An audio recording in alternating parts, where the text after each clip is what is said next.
रूस गंभीर बैंकिंग संकट से जूझ रहा है, जिससे देश वित्तीय संकट के करीब है। हाल ही में रूस के एक शीर्ष और अछूते बैंक ने सार्वजनिक रूप से भारी नुकसान की जानकारी दी। नतीजा, आम रूसियों की बचत और वेतन में भारी गिरावट और उनका गायब होना। इस संकट की तेजी से फैलती प्रकृति चिंता बढ़ाती है। यह समस्या सिर्फ एक बैंक तक सीमित नहीं है। नहीं, इसका एक श्रृंखलाबद्ध प्रभाव हो रहा है, जिसने अब चुपचाप क्रेमलिन को इस अराजकता को रोकने के लिए बातचीत की मेज पर ला दिया है। अंदरूनी सूत्र अब मानते हैं कि यह संकट प्रणालीगत है और रूस की पूरी आर्थिक व्यवस्था को तबाह कर सकता है। फिर भी आधिकारिक क्रेमलिन बयान यही कहता है कि कुछ भी गलत नहीं है। मैं भरोसा दिलाता हूं, जब आप रूस की वित्तीय व्यवस्था को खतरे में डालने वाले इन चौंकाने वाले घटनाक्रमों को देखेंगे तो आप ऐसा नहीं सोचेंगे। रूस की हालत इतनी खराब कैसे हुई और असल में क्या हो रहा है? चलिए उस चेतावनी संकेत से शुरू करते हैं जिसने कमजोर अर्थव्यवस्था को उजागर किया। यह संकेत क्रेडिट बैंक ऑफ मॉस्को यानी MKB से आया था, जो कोई छोटा स्थानीय बैंक नहीं है। यह रूस का 7वां सबसे बड़ा बैंक है, जिसके पास लगभग 700 अरब रूबल यानी करीब 9 अरब डॉलर की जमा राशि है। अपने विस्तार और आकार के कारण आम लोगों को लगता था कि उनकी बचत सुरक्षित है। MKB बड़ी कंपनियों को वित्त देता है और देश की वित्तीय व्यवस्था के केंद्र में रहकर परिवारों की मदद करता है। अब वही संस्था चेतावनी संकेत दिखा रही है जो 2025 के अंत में शुरू हुए थे। सिर्फ चौथी तिमाही में ही MKB ने 9 अरब रूबल का शुद्ध घाटा दर्ज किया। उसमें से 8.2 अरब रूबल दिसंबर में ही गायब हो गए। हालांकि बैंक ने पूरे साल के लिए मामूली मुनाफा कमाया, लेकिन यह 1/3 घटकर सिर्फ 21.1 अरब रूबल रह गया। यह स्वीकारोक्ति लोगों के अंदाजे से कहीं बड़ी है, क्योंकि रूसी बैंक शायद ही कभी सार्वजनिक रूप से घाटे की बात कबूलते हैं। इसके बजाय वे अक्सर आंकड़ों की बाजीगरी या सरकारी मदद से समस्याओं को छिपा लेते हैं। MKB द्वारा तिमाही घाटा रिपोर्ट करना दिखाता है कि दबाव अब छुप नहीं सकता, जो खराब ऋणों से आया है। जनवरी से सितंबर 2025 तक MKB के बकाया ऋणों में 700% की जबरदस्त बढ़ोतरी हुई। ये 668 अरब रूबल तक पहुंच गए, जो बैंक के पूरे ऋण पोर्टफोलियो का लगभग 1/3 है। संदर्भ के लिए, बैंक आमतौर पर बकाया ऋणों को 5% से कम रखते हैं और 15% से ऊपर कुछ भी खतरनाक माना जाता है। हालांकि MKB के पास जो 28% है, वह पूरी तरह से एक गंभीर संकट को दर्शाता है। MKB रूस के शीर्ष 10 बैंकों में से पहला है जिसने सार्वजनिक रूप से नुकसान स्वीकारा, और यह पैटर्न पूरे देश में दिख रहा है। अक्टूबर 2025 के अंत तक सभी कॉरपोरेट ऋणों में से 11.2% यानी 10.4 ट्रिलियन रूबल समस्याग्रस्त घोषित हो चुके थे। रिटेल लोन भी ज्यादा पीछे नहीं थे, जो 6.1% या 2.3 ट्रिलियन रूबल तक पहुंच गए थे। सीधे कहें तो हर 4 में से एक कंपनी बैंक लोन का भुगतान चूक रही है। यह नुकसान अर्थव्यवस्था के लगभग हर बड़े क्षेत्र में है। निर्माण कंपनियां संघर्ष कर रही हैं और परिवहन कंपनियां पिछड़ रही हैं। मैन्युफैक्चरिंग, धातु और रक्षा फैक्ट्रियां भी दबाव में हैं। यहां तक कि तेल और गैस क्षेत्र, जिन्हें राज्य से करीबी संबंधों के कारण लंबे समय से अछूत माना जाता था, अब वे भी खराब कर्ज के ढेर में योगदान दे रहे हैं। पहले सुरक्षित माने जाने वाले उद्योग अब भरोसेमंद उधारकर्ता नहीं रहे, और यह बदलाव पूरे बैंकिंग सिस्टम को हिलाकर रख रहा है। इस गिरावट का एक बड़ा कारण सीधे तौर पर यूक्रेन के साथ युद्ध से जुड़ा है। 2022 के आक्रमण के बाद बैंकों पर सैन्य कंपनियों को ऋण देने का दबाव था, ताकि फैक्ट्रियां और आपूर्ति चालू रहे।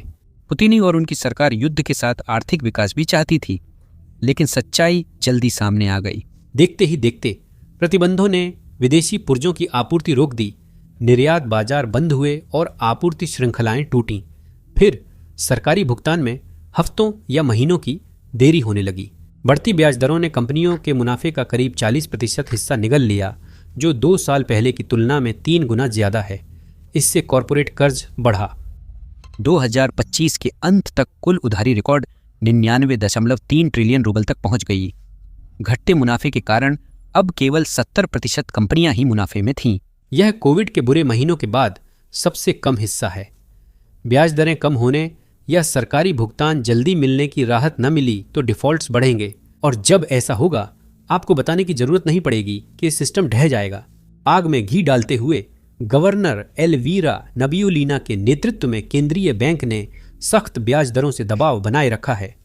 2025 की शुरुआत में युद्ध खर्च और आपूर्ति झटकों से बढ़ती महंगाई को नियंत्रित करने के लिए मुख्य दर 21% कर दी गई थी। हालांकि हाल ही में कटौती हुई, यह अब भी करीब 16% है और अधिकारियों ने इसे जल्द कम न करने का संकेत दिया है। प्राथमिकता साफ है, कीमतें बढ़ने से रोकना, चाहे विकास प्रभावित हो, पर इसका असर बैंकिंग सिस्टम पर है और कर्जदार कर्ज के बोझ तले दबे जा रहे हैं। कंपनियां सरकारी भुगतान में देरी और टूटी सप्लाई चेन से जूझ रही हैं। अब वे मुनाफे का 40% या अधिक कर्ज चुकाने में लगा रही हैं, जो पहले से काफ़ी ज़्यादा है। ब्याज दरों में बढ़ोतरी इसीलिए ज़्यादा तकलीफदेह है क्योंकि 55% से अधिक कॉरपोरेट लोन फ्लोटिंग रेट पर हैं, जो सेंट्रल बैंक के फैसले से बदल जाते हैं। जब ब्याज दरें बढ़ती हैं तो कर्ज की लागत तुरंत बढ़ जाती है, जिससे पहले जो भुगतान संभालना आसान था वो अब मुनाफे को खत्म कर देते हैं और कंपनियों को डिफॉल्ट के लिए मजबूर कर देते हैं। बैंकों के पास ऐसे खराब कर्जों का ढेर लग जाता है जिससे वे बच नहीं सकते, क्योंकि मैन्युफैक्चरिंग और डिफेंस जैसे अहम सेक्टरों की कंपनियां या तो रीफाइनेंसिंग के लिए भागदौड़ करती हैं या फिर बंद हो जाती हैं। यह प्रक्रिया संकट बढ़ाती है, कंपनियों को क्रेडिट फ्रीज की ओर ले जाती है, विकास रुकता है, नौकरियां जाती हैं, जबकि युद्ध ऐसे पैसे की मांग करता है जो है ही नहीं। नबियुलिना ने दबाव स्वीकार किया, लेकिन वे कहते हैं कि सेक्टर अभी भी स्थिर और लाभकारी है। सतर्कता ऐतिहासिक अनुभव पर आधारित है। रूस जानता है कि महंगाई कितनी जल्दी नियंत्रण से बाहर हो सकती है, लेकिन ब्याज दरों को इतनी ऊंची बहुत लंबे समय तक बनाए रखना एक गहरे क्रेडिट संकट को जन्म देने का खतरा पैदा करता है। कारखानों की रफ्तार घटती है, सैन्य आपूर्तिकर्ता नकदी के लिए संघर्ष करते हैं और लोग अपने मॉर्गेज व कार लोन खोते हैं। अगर डिफॉल्ट्स बढ़े तो सरकार को बड़े बेलआउट्स करने पड़ेंगे, जिससे भंडार घटेंगे और युद्ध प्रयास कमजोर होंगे। यह एक बड़ी दुविधा है। महंगाई काबू करें, वरना बैंकिंग संकट का खतरा बढ़ सकता है, जिससे पुतिन का नियंत्रण भीतर से कमजोर होगा। ऊंची ब्याज दरों और जिद्दी महंगाई के पीछे तेजी से गिरता श्रमबल है। 2024 में जन्म केवल 12 लाख रह गए, जबकि मौतें 18 लाख तक पहुंच गईं, जिससे एक बूढ़ी होती आबादी के बीच जनसंख्या लगातार घटती जा रही है। युद्ध के कारण युवा पुरुषों को जबरन सेना में भर्ती किया जा रहा है या वे विदेश भागने को मजबूर हो रहे हैं, और इसी वजह से श्रमिकों की भारी कमी हो गई है, जिससे हर जगह मजदूरी और उत्पादन लागत बढ़ रही है। मजदूरों की जद्दोजहद से कीमतें बढ़ रही हैं और केंद्रीय बैंक को सख्ती रखनी पड़ रही है। यह जनसांख्यिकीय संकट का मतलब है कि अर्थव्यवस्था को आगे बढ़ाने के लिए कम लोग हैं, महंगाई और तेज हो रही है जो परिवारों के बजट को प्रभावित कर रही है, और कंपनियों के टिके रहने की कोशिश में बैंकों के पास और भी जोखिम भरे कर्ज फंसे हुए हैं। नई श्रम शक्ति के बिना अर्थव्यवस्था का उफान कम नहीं होगा, जिससे ठहराव आ सकता है, सैन्य उत्पादन पंगु हो सकता है और नौकरियां कट सकती हैं। केंद्रीय बैंक ने इन कमियों को पूरा करने के लिए पैसे छापना शुरू कर दिया है। 2022 में आपूर्ति 24% तक बढ़ गई और 2023 और 2024 में लगभग 19% की वृद्धि बनी रही। यह पैसे छापने की होड़ युद्ध घाटे को पूरा करती है, लेकिन पर्याप्त वस्तुएं नहीं हैं जो इसके अनुपात में हों, क्योंकि प्रतिबंधों के कारण आयात बंद हो गए हैं। रूबल की बाढ़ कम उत्पादों के पीछे भागती है, जिससे महंगाई बढ़ती है जो परिवारों पर भारी पड़ती है और हर ऋण को बैंकों के लिए ज्यादा जोखिम भरा बना देती है। कीमतें बढ़ने पर कंपनियां ज्यादा डिफॉल्ट करती हैं और सिस्टम उस स्थिति के करीब पहुंचता है जहां बचाव पैकेज जरूरी हो जाते हैं, लेकिन वे हालात और बिगाड़ देते हैं। यह एक अल्पकालिक समाधान है जो दीर्घकालिक अराजकता की ओर ले जा सकता है। युद्ध मशीन को कमजोर कर सकता है और यह परख सकता है कि आम रूसी लोग कितनी तकलीफ सह सकते हैं, इससे पहले कि असंतोष फूट पड़े। फिर भी बैंक पहले से दबाव में हैं। उनके पास सिर्फ 19 ट्रिलियन रूबल नकद हैं, जबकि ग्राहकों के 57 ट्रिलियन जमा हैं। आप समस्या समझ रहे हैं, है ना? अगर BDDD संख्या में ग्राहक घबरा जाते हैं और अपना पैसा निकाल लेती है, तो तरलता लगभग तुरंत ही गायब हो सकती है। इससे तबाही आ सकती है। अधिकांश जमा राशि दीर्घकालिक ऋणों में फंसी है, जिन्हें जल्दी नकद नहीं किया जा सकता। 2024 में भुगतान में देरी के अनुरोध पिछले साल से लगभग दोगुने हो गए हैं। इसका मतलब है लोगों का पैसा उपलब्ध नहीं और वापस कब मिलेगा या मिलेगा भी या नहीं, पता नहीं। छोटे क्षेत्रीय बैंक सबसे पहले और सबसे ज्यादा इस दबाव को महसूस कर रहे हैं। वे स्थानीय दुकानों, छोटे कारखानों और मॉस्को से दूर परिवारों को सेवाएं देते हैं। ये बैंक स्थिरता के लिए MKB जैसे बड़े संस्थानों पर निर्भर हैं। जब शीर्ष बैंक डगमगाते हैं तो उसका असर तुरंत क्षेत्रों पर पड़ता है। कई बैंक पहले ही प्रतिबंधों और युद्ध से बढ़ी लागत से कमजोर हो गए थे। अब उधार देना तनी रस्सी पर चलने जैसा है। ज्यादा देंगे तो गिरने का डर, कम देंगे तो अर्थव्यवस्था धीमी हो जाती है। रियल एस्टेट और निर्माण जैसे क्षेत्रों में जोखिम, जहां खर्च रुक गया है और बढ़ जाता है। इन इलाकों में से कुछ में दिवालियापन की अफवाहें फैलने लगी हैं। एक बार डर घर कर लेता है तो वह भरोसा जल्दी ही खत्म हो जाता है। भरोसा ही असली कमजोर कड़ी है। बैंक से पैसे निकालने की होड़ शायद ही कभी सिर्फ ठोस तथ्यों की वजह से शुरू होती है। ये इसलिए शुरू होती है क्योंकि डर फैलता है। अगर लोग समझते हैं कि उनकी कमाई खतरे में है तो नकदी की कमी तुरंत बड़ा संकट बन सकती है। क्रेमलिन यह बात जानता है और वह इसे रोकने के लिए बेताब है। साथ ही शांति और नियंत्रण का माहौल दिखाने की कोशिश कर रहा है। Macro economic analysis and short term forecasting centre ने चेताया कि बैंकिंग संकट पहले से जारी है, भले ही वह छुपा हो। इस समय बैंक अपने खराब ऋणों का पुनर्गठन कर रहे हैं ताकि उन्हें घाटे के रूप में न दिखाना पड़े, और इसी दौरान सरकारी नियंत्रण दिखावे को बनाए रखता है। सिर्फ 2025 में ही सरकारी बैंकों को नेशनल वेलफेयर फंड से आपातकालीन पूंजी के रूप में 1.02 ट्रिलियन रूबल मिले। यह दिखाता है कि स्थिति कितनी गंभीर है।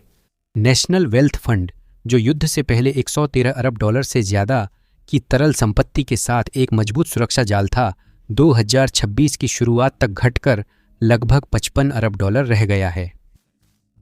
युद्ध खर्च अरबों डॉलर हर महीने खर्च कर रहा है और तेल की कम कीमतों के कारण विश्लेषकों ने चेतावनी दी है कि फंड 1 साल में खत्म हो सकता है, जिससे राहत पैकेज या झटकों के लिए सुरक्षा नहीं रहेगी।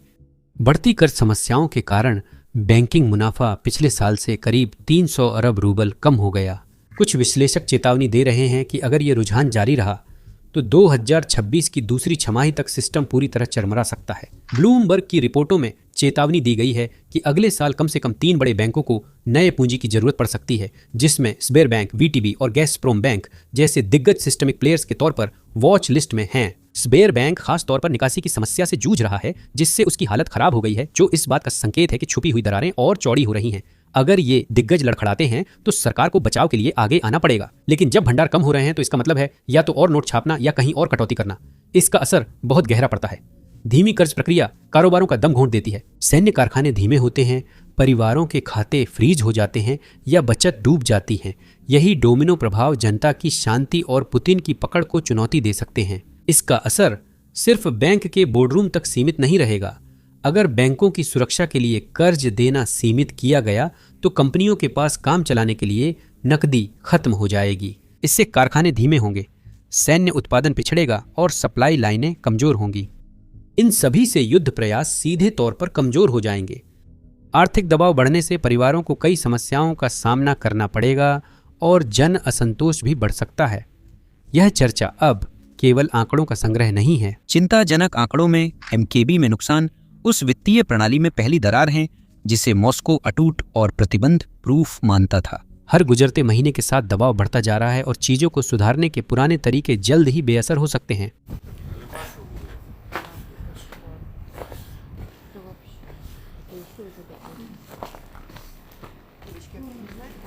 जैसे जैसे रूस की वित्तीय प्रणाली डगमगाने लगी है, जोखिम इससे बड़ा नहीं हो सकता।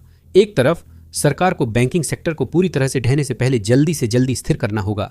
दूसरी ओर कोई भी गलती या कमजोरी का कोई भी साफ संकेत जनता का भरोसा डिगा सकता है। इससे सत्ता पर असर पड़ सकता है और पहले से ही तनाव में जी रहे समाज में अशांति भड़क सकती है। इस खतरे का सामना करते हुए अधिकारी संभवतः भरोसा बहाल करने के लिए विभिन्न उपायों की तैयारी कर रहे हैं। जनता को आश्वासन देना, ब्याज दर बदलना या संकटग्रस्त बैंकों पर नियंत्रण, ये सभी विकल्प विचाराधीन हैं। हर विकल्प के गंभीर परिणाम हो सकते हैं। राष्ट्रीयकरण तुरंत नियंत्रण देता है और जरूरी सेवाएं चालू रखता है। हालांकि इससे लगता है कि निजी बैंक विफल हो रहे हैं और सरकार जवाब देने की कोशिश कर रही है। यह धारणा निवेशकों को डरा सकती है, पूंजी पलायन बढ़ा सकती है और रूस को वैश्विक बाजारों से अलग कर सकती है। क्रेमलिन नैरेटिव तय करने के लिए सरकारी मीडिया पर निर्भर रहेगा। हेडलाइंस में मजबूती, एकता और अस्थायी उथल पुथल को प्रमुखता मिलेगी। वे जोर देंगे कि संकट काबू में है और सिस्टम मजबूत हैं। हालांकि हमारे प्रचार की भी एक सीमा है। घर परिवार बढ़ती लागत, घटती बचत और आर्थिक दबाव की सच्चाई का सामना कर रहे हैं। वे महसूस करेंगे कि उन्हें जो बताया जा रहा है और जो वे अनुभव कर रहे हैं उसके बीच फर्क है। अगर लोग खुद को ठगा महसूस करें या सरकार अयोग्य लगे तो नाराजगी जल्द ही विरोध में बदल सकती है, जिससे आर्थिक और राजनीतिक स्थिरता खतरे में आ सकती है। स्थिति को और जटिल बना देता है सैन्य खर्च का लगातार बढ़ता बोझ। 2025 में रूस ने रक्षा के लिए 10.8 ट्रिलियन रूबल से अधिक आवंटित किए, जो पूरे संघीय बजट का लगभग 30% है। यह राशि स्वास्थ्य और शिक्षा के संयुक्त खर्च से भी अधिक है, जो 6 ट्रिलियन रूबल से कम है। हर महीने अरबों रूबल युद्ध में जाते हैं। ईंधन, हथियार, लॉजिस्टिक्स, वेतन और युद्ध में खत्म होते संसाधनों की अंतहीन धारा। इसका मतलब घरेलू स्तर पर साफ है, बैंकों की स्थिरता, घरों की मदद और अर्थव्यवस्था चलाने के लिए संसाधन कम हैं। अस्पताल पुराने उपकरणों से जूझ रहे हैं। स्कूलों में शिक्षक कम हैं और बुनियादी ढांचा परियोजनाएं या तो लेट या अधूरी हैं। आम नागरिकों पर दबाव तब बढ़ता है जब पेंशन स्थिर, स्वास्थ्य सेवाओं में भीड़ और कक्षाएं भरी होती हैं। यह एक खतरनाक संतुलन है। एक तरफ क्रेमलिन को युद्ध मशीन को चालू रखना है, दूसरी तरफ उसे खराब ऋणों और घटते मुनाफे के बोझ तले वित्तीय प्रणाली को चरमराने से भी बचाना है। आम रूसी नागरिक अब भी उम्मीद करते हैं कि बुनियादी सेवाएं मिलती रहें। यह सिर्फ हिसाब किताब नहीं, बल्कि सहनशक्ति की परीक्षा है। क्रेमलिन इस नाजुक संतुलन को कैसे संभालता है, यह सिर्फ तिमाही नतीजों से कहीं ज्यादा तय करेगा। यह आने वाले वर्षों के लिए रूसी अर्थव्यवस्था की दिशा तय करेगा। यह तय करेगा कि समाज इस दबाव को झेल सकता है या नहीं, और क्या खुद राज्य इस दबाव को सहन कर सकता है। अब रूस की वित्तीय प्रणाली की स्थिरता राज्य की स्थिरता से अलग नहीं है। जैसे जैसे बैंकिंग संकट गहराता जा रहा है, आम लोग अपनी रोजमर्रा की जिंदगी में इसका असर महसूस करने लगे हैं। बैंक सिर्फ चेहरा विहीन संस्थान नहीं है, ये जिंदगी के हर हिस्से को छूते हैं, बिल चुकाने और राशन खरीदने से लेकर भविष्य की बचत तक। जब ये संस्थान डगमगाते हैं तो असर तुरंत दिखता है। तनाव बोर्डरूम से मोहल्लों तक जल्दी फैलता है। इसका असर आम रूसी लोगों तक पहुंच गया है। अब बैंक में नियम पहले जैसे नहीं हैं। विदेशी मुद्रा निकासी की सीमा $10,000 प्रति व्यक्ति है। इससे अधिक राशि अपने आप रूबल में बदल जाती है, चाहे आप उस पर भरोसा करें या नहीं। डॉलर या यूरो में बचत करने वाले परिवारों के पास अब कोई विकल्प नहीं है। उनकी बचत को जबरन उस मुद्रा में लौटाया जा रहा है जिसकी कीमत प्रतिबंधों के बाद लगभग आधी हो गई है। अब रूबल निकासी पर सीमा नहीं, लेकिन ये आज़ादी दिखावटी है। नकद निकाल सकते हैं, पर सवाल है उससे क्या खरीदेंगे। मुद्रास्फीति ने वेतन खत्म कर दिया है, आयातित सामान गायब हैं और काले बाजार की दरें आधिकारिक दरों से काफ़ी खराब हैं। सरकार कहती है व्यवस्था स्थिर है, पर हर नया प्रतिबंध इसका उलटा दर्शाता है। दबाव असली है और पकड़ और मजबूत होती जा रही है। जो शुरुआत में बैलेंस शीट में दरारों के रूप में था, वह अब आम जिंदगी में दिखने लगा है। संकट अब सिर्फ बोर्डरूम तक सीमित नहीं है, यह अब बैंक के काउंटर पर है, यह आम नागरिकों की जेब में है। रूस का बैंकिंग संकट अब हकीकत बन चुका है और रोजमर्रा की जिंदगी बदल रहा है।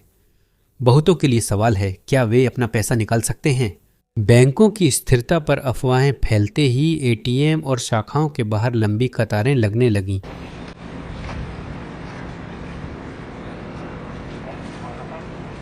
लोग सोचते हैं कि जो नकद उन्होंने कल जमा किया था, क्या वह कल भी वहां रहेगा? डर के कारण लोग पैसे निकाल रहे हैं। ये निकासी बैंकों को दिवालियापन के और करीब ले जाती है। एक समस्या दूसरी समस्या को जन्म देती है। चिंता जल्दी हकीकत बन सकती है, जिसे देश भर में शाखाओं के बंद होने की लहर और बढ़ा देती है। सिर्फ 2025 में ही लगभग 1700 बैंक शाखाएं बंद हो गईं। यह पिछले साल की तुलना में 3 गुना से भी ज्यादा है। स्बरबैंक ने 900 से अधिक शाखाएं खुद बंद कर दी। लाखों लोग, खासकर छोटे शहरों और गांवों में, अचानक सीमित विकल्पों के साथ रह गए हैं। ऑनलाइन बैंकिंग सुविधाजनक है, फिर भी कई लोग कार्ड बदलने, नकद लेन देन या धोखाधड़ी निपटाने के लिए शाखाओं पर जाते हैं। डिजिटल सिस्टम में गड़बड़ी या प्रतिबंधों से इंटरनेट फेल होने पर ये बंद दरवाजे बड़ी बाधा बनते हैं। आम लोगों की बैंकिंग रोज चुपचाप मुश्किल होती जा रही है, जिससे पूरे समुदाय प्रभावित हैं। ये मुश्किलें सिर्फ एक पहलू हैं।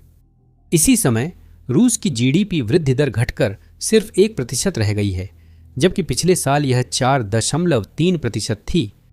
आईएमएफ ने 2026 में सिर्फ 0.8% वृद्धि का अनुमान लगाया है, जिससे रूस प्रमुख अर्थव्यवस्थाओं में सबसे नीचे रहेगा।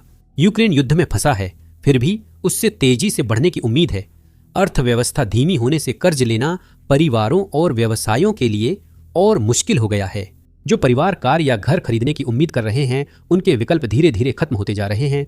ब्याज दरें बढ़ गई हैं और बैंक उधार देने को लेकर पहले से कहीं ज्यादा सतर्क हो गए हैं। अब योग्य परिवार और व्यवसायों को भी ज्यादा लागत का सामना करना पड़ रहा है, जिससे घर खरीदना या कारोबार बढ़ाना मुश्किल हो गया है। जो कभी एक सामान्य वित्तीय कदम हुआ करता था, अब वह कई लोगों के लिए लगभग असंभव सा लगने लगा है।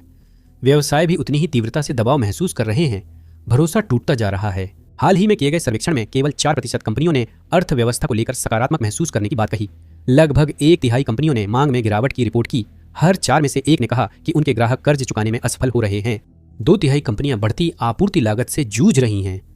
नए कर जैसे वैट का 22% तक बढ़ना और दबाव डाल रहे हैं।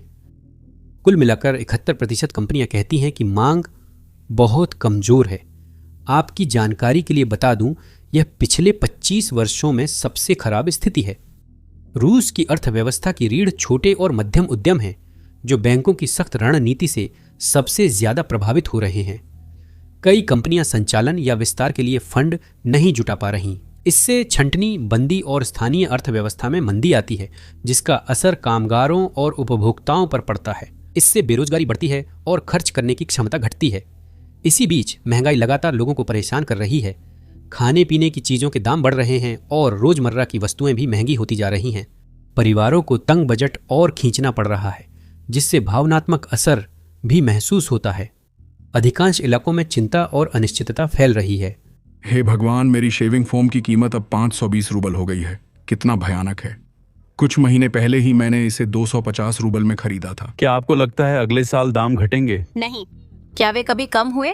अगला साल डिफॉल्ट का होगा। शिमला मिर्च की कीमत 570 रूबल प्रति किलोग्राम है। संतरी मिर्च की कीमत 700 रूबल प्रति किलो है। यह अब केवल आर्थिक नहीं, सामाजिक समस्या भी है। दबाव बढ़ने पर लोग पूछ रहे हैं कि क्या सरकार अर्थव्यवस्था संभाल सकती है। निराशा, विरोध, नेतृत्व की आलोचना या व्यापक अशांति में बदल सकती है। इसका केंद्र व्लादिमीर पुतिन है। 2 दशक से अधिक समय तक उन्होंने नियंत्रण और स्थिरता की छवि बनाई, लेकिन बैंकिंग संकट ने इस छवि की जड़ पर प्रहार किया। अगर आम रूसी अपना भविष्य अनिश्चित माने, तो पुतिन के मजबूती के वादे की विश्वसनीयता पर दबाव बढ़ता है। क्रेमलिन की इस संकट से निपटने की क्षमता न सिर्फ वित्तीय नतीजों, बल्कि पुतिन पर जनता के भरोसे और राज्य की स्थिरता को भी तय करेगी। ऐसे सिस्टम में जहां नेता से गहरा जुड़ाव हो, आर्थिक समस्याएं जल्दी राजनीतिक बन जाती हैं। एक बार विश्वास डगमगाने पर असर बैलेंस शीट से आगे तक जाता है। रूस में बैंकिंग संकट सिर्फ घरेलू समस्या नहीं है। इसके झटके पूरी दुनिया में फैल रहे हैं। ये अर्थव्यवस्थाओं, बाजारों और राजनीतिक गठबंधनों को ऐसे तरीकों से प्रभावित कर रहे हैं जिन्हें बहुत कम लोग नजरअंदाज कर सकते हैं। इस समय हर बड़ी ताकत नजर रखे हुए है और आकलन कर रही है कि यह अस्थिरता उनके लिए क्या मायने रखती है। वे कार्रवाई को तैयार हैं। संभवतः पश्चिमी देश सबसे पहले प्रतिक्रिया देंगे। इन देशों ने पहले ही रूस पर प्रतिबंध लगाए हैं और वे बारीकी से नजर रखेंगे कि वित्तीय उथल-पुथल मॉस्को की यूक्रेन जंग फंड करने की क्षमता पर क्या असर डालती है। कमजोर बैंकिंग सेक्टर क्रेमलिन को सैन्य खर्च कम करने या अभियानों में देरी के लिए मजबूर कर सकता है और नए फंडिंग तरीके खोजने पड़ सकते हैं। हर विकल्प के परिणाम होते हैं। संसाधनों में बदलाव युद्ध की दिशा बदल सकता है और पूर्वी यूरोप में शक्ति संतुलन को नया रूप दे सकता है। निवेशक सतर्क हैं क्योंकि वैश्विक बाजार स्थिरता पर निर्भर हैं। रूस की उथल-पुथल से हर जगह अनिश्चितता आती है। यह शेयर कीमतों और वस्तुओं के प्रवाह को प्रभावित करता है। तेल बाजार खासकर संवेदनशील हैं। रूस प्रमुख ऊर्जा उत्पादक है। निर्यात या ऊर्जा परियोजनाओं की फंडिंग में कोई रुकावट कीमतों में बड़ा उतार चढ़ाव ला सकती है। मुद्रा व्यापारी सतर्क हैं। वे रूबल अस्थिरता पर नजर रख रहे हैं, जिससे पहले से दबाव झेल रहे उभरते बाजार प्रभावित हो सकते हैं। पड़ोसी देश इसके असर के लिए तैयार हैं। रूस से जुड़े कजाखस्तान, आर्मेनिया और बेलारूस में आपूर्ति श्रृंखला बाधित हो सकती है क्योंकि रूसी कंपनियां संघर्ष कर रही हैं। यूरोप की ऊर्जा निर्भर अर्थव्यवस्थाएं रूसी तेल गैस से दूर होने की योजनाएं तेज कर सकती हैं। रूस की सीमाओं से लगे देशों के लिए यह संकट सिर्फ आर्थिक नहीं, बल्कि राजनीतिक स्थिरता, क्षेत्रीय सुरक्षा और क्रेमलिन के बाहरी प्रभाव पर भी सवाल उठाता है। चीन और अन्य गैर पश्चिमी साझेदार अपने विकल्पों पर विचार कर रहे हैं। बीजिंग ने खुद को रूस के लिए जीवन रेखा के रूप में स्थापित किया है। यह व्यापार बढ़ा रहा है और पश्चिमी प्रणालियों से बाहर वित्तीय चैनल दे रहा है, लेकिन एक प्रणालीगत बैंकिंग संकट इस संबंध की परीक्षा होगी। चीन को तय करना है कि वह कितना जोखिम लेगा, खासकर अगर रूसी डिफॉल्ट से संयुक्त परियोजनाएं या बेल्ट एंड रोड निवेश प्रभावित होते हैं। एशिया, अफ्रीका और लैटिन अमेरिका के कई साझेदारों को रूसी हथियारों या ऊर्जा पर अपनी निर्भरता पर फिर से सोचना पड़ सकता है। इन अप्रत्यक्ष प्रभावों के संकेत दिखने लगे हैं और ये तेजी से फैल रहे हैं। ये वैश्विक व्यवस्था में दरार जैसी स्थिति है। रूसी संपत्तियों में भारी निवेश वाले यूरोपीय बैंक अब दर्दनाक राइट डाउन के जोखिम का सामना कर रहे हैं। इस तरह की अनिश्चितता बीमा कंपनियों को चिंतित कर देती है, इसलिए रूस के साथ व्यापार पर प्रीमियम बढ़ जाता है। बीमा महंगा होने पर शिपमेंट की लागत बढ़ती है और यह दबाव पूरे सिस्टम में फैल जाता है, जिससे शिपिंग कंपनियां प्रभावित होती हैं। ज्यादा लागत और जोखिम के कारण वे सप्लाई चेन के सुरक्षित व सस्ते रास्ते खोजते हैं, जिसका असर सिर्फ माल और बंदरगाहों तक सीमित नहीं रहता। कृषि बाजारों पर भी अब दबाव महसूस हो रहा है। रूस शीर्ष गेहूं और उर्वरक निर्यातकों में है। इनकी आपूर्ति में बाधा से खाद्य कीमतें बढ़ सकती हैं। जो बैंक बैलेंस शीट पर शुरू होता है वहीं नहीं रुकता। यह व्यापार लागत, शिपिंग मार्ग और अंततः दुकानों में रोटी की कीमत में दिखता है। इसके प्रभाव तेजी से फैलते हैं, जो वित्तीय दुनिया से कहीं आगे पूरी दुनिया के आम जीवन तक पहुंच जाते हैं। दिलचस्प बात यह है कि रूस के बैंकिंग संकट के पीछे मुख्य कारणों में से एक पश्चिमी देशों के प्रतिबंध हैं। यूक्रेन संघर्ष शुरू होने के बाद से ही प्रतिबंध रूस की अर्थव्यवस्था को प्रभावित करने वाली अहम ताकत रहे हैं, ताकि मॉस्को को वैश्विक वित्तीय प्रणाली से अलग किया जा सके। ऐसा करके उन्होंने स्थानीय बैंकिंग क्षेत्र पर जबरदस्त दबाव डाला है।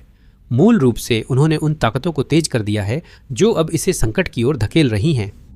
समझने के लिए कि प्रणाली क्यों डगमगा रही है, देखना होगा कि प्रतिबंधों ने रूस की वित्तीय नींव को कैसे कमजोर किया।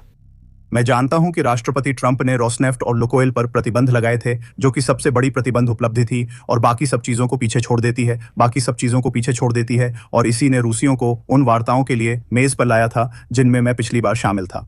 पश्चिमी उपायों ने रूसी अर्थव्यवस्था के ऊर्जा, वित्त और रक्षा क्षेत्रों को प्रभावित किया। मुख्य बैंकों को स्विफ्ट जैसे अंतर्राष्ट्रीय भुगतान प्रणालियों से काट दिया गया। इससे उनकी विदेश में पैसा भेजने की क्षमता लगभग पूरी तरह से खत्म हो गई और विदेशी पूंजी तक पहुंच एकदम से बंद हो गई। इससे बैंकों को लगभग पूरी तरह से घरेलू बाजारों पर निर्भर होना पड़ा। ये बाजार खुद भी दबाव में हैं। तरलता, लिक्विडिटी को संभालना अब लगातार एक चुनौती बन गया है। अब बैंक ऐसे झटकों के प्रति ज्यादा संवेदनशील हैं जिन्हें जुड़े सिस्टम में संभालना आसान होता। प्रतिबंधों ने ब्रेन ड्रेन बढ़ाया है। कुशल पेशेवर जैसे कि बैंकर, विश्लेषक और आईटी विशेषज्ञ बेहतर अवसरों की तलाश में देश छोड़ चुके हैं। इस पलायन ने इस क्षेत्र से विशेषज्ञता को कम कर दिया है। इससे नवाचार और बदलाव के अनुसार खुद को ढालने की क्षमता घट गई है और प्रतिभा की कमी से जोखिम बढ़ता है। अब कम ही लोग हैं जो बैंकों को मुश्किल हालात में संभाल सकें। प्रतिबंधों का असर सिर्फ बैंक बोर्डरूम तक नहीं, पूरी अर्थव्यवस्था में व्यवसाय, निवेश या विस्तार में हिचकिचा रहे हैं। नए प्रतिबंध कभी भी लागू हो सकते हैं, जिससे अनिश्चितता बढ़ती है, विकास रुकता है और कंपनियां डिफॉल्ट के करीब आती हैं। इससे पूरी अर्थव्यवस्था प्रभावित होती है, कॉरपोरेट संकट बढ़ता है और उपभोक्ता विश्वास कम होता है। छोटे मध्यम उद्यम दबाव में टिके रहने के लिए संघर्ष करते हैं। ये प्रतिबंध दिखाते हैं कि अंतर्राष्ट्रीय दबाव और घरेलू स्थिरता आपस में गहराई से जुड़े हैं। इनका उद्देश्य रूस की सेना को कमजोर करना है, वित्तीय जीवन रेखाओं को बंद करके, लेकिन ऐसा करते हुए इन्होंने खुद अर्थव्यवस्था को भी अस्थिर कर दिया है। अब क्रेमलिन एक खतरनाक संतुलन साधने की चुनौती का सामना कर रहा है। उसे बाहरी दबाव का सामना करना है और आंतरिक पतन को रोकना है।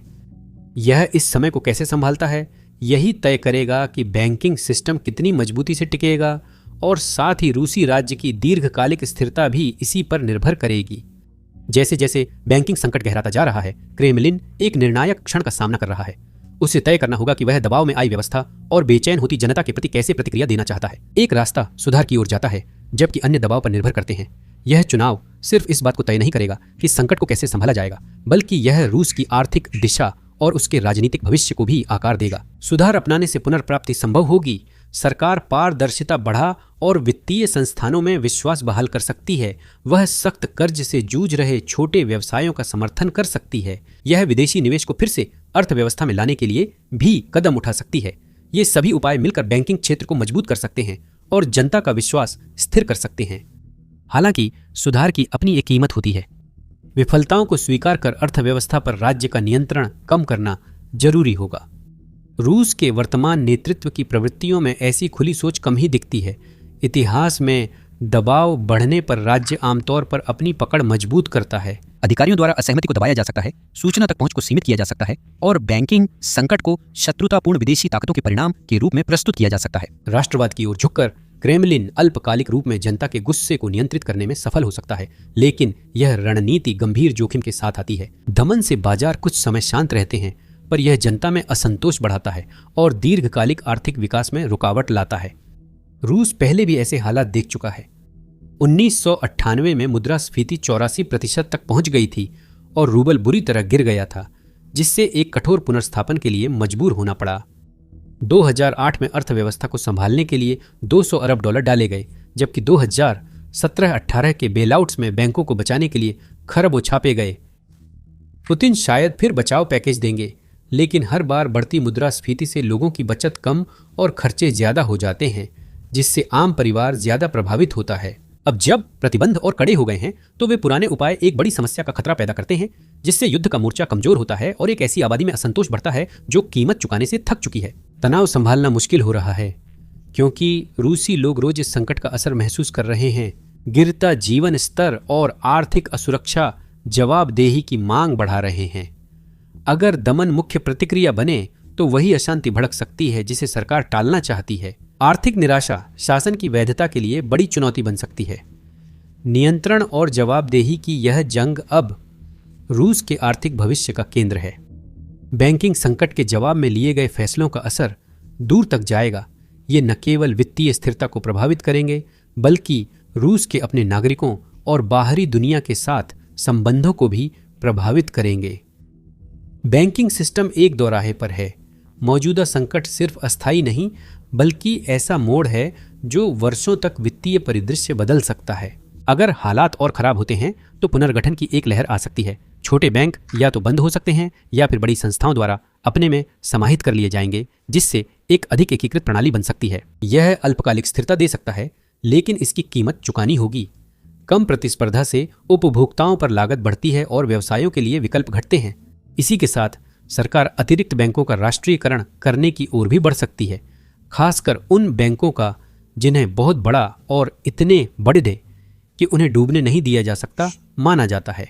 क्रेमलिन मुख्य संस्थाओं को नियंत्रित कर अराजकता पर काबू पाने की कोशिश कर सकता है। हालांकि इस तरीके से निजी पूंजी को दूर भगाने और नवाचार को हतोत्साहित करने का खतरा है।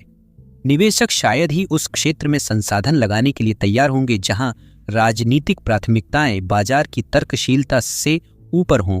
एक और बदलाव आवश्यकता से भी हो सकता है, योजना से नहीं। पश्चिमी वित्तीय संस्थानों पर प्रतिबंधों के कारण काफी हद तक कट जाने के कारण रूस वैकल्पिक भुगतान प्रणालियों और वित्तीय नेटवर्क के विकास को तेज कर सकता है। कुछ क्षेत्रों में यह क्रिप्टो करेंसी या अनौपचारिक विनिमय को प्रोत्साहित कर सकता है, जिससे लेन देन जारी रहता है, लेकिन नई समस्याएं भी आती हैं। कमजोर विनियमन और जनता का कम भरोसा इन प्रणालियों को अस्थिर और दुरुपयोग के लिए संवेदनशील बना सकते हैं। आने वाले महीनों में लिए जाने वाले फैसले रूस की बैंकिंग प्रणाली और अर्थव्यवस्था की दिशा तय करेंगे और कई वर्षों तक असर डालेंगे। दुनिया इस संकट के परिणामों को बहुत करीब से देखेगी, क्योंकि इसके दूरगामी प्रभाव हो सकते हैं। ये न सिर्फ रूस को बल्कि वैश्विक बाजारों और भू राजनीतिक परिस्थितियों को भी प्रभावित करेंगे। आखिरकार यह बैंकिंग संकट हमें अर्थव्यवस्था के आपसी जुड़ाव का एक कड़ा सबक देता है। यह दर्शाता है कि वित्तीय स्थिरता समाज को कितना प्रभावित करती है। रूस के इस अशांत दौर में सुधार और दमन के बीच संतुलन निर्णायक होगा। यह देश के भविष्य को आकार देगा।